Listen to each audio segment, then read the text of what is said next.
ना ये चीजें ना लिखे यार, नेट पे जाए हिपोक्रेट टाइप करे खुदा आ जाएगा, समझे बात को। ये चीजें अगर चीजें पढ़ने लिखने से जिंदगियां बदलती होती तो अब तक मैं इतना बैठा पढ़ा रहा होता, इतना कुछ अवेलेबल है नेट पे, लेकिन आज हम ज्यादा जाहिल हैं क्योंकि हमें इन चीजों को मायने नहीं देने आते।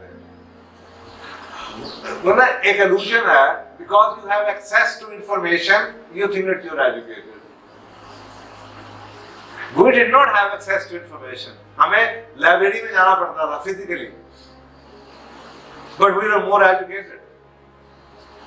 आज because you are receiving 20 messages every day through WhatsApp, you can go and listen to anything on YouTube. You think that you are more educated? No, that is information. You don't know what to do with this information.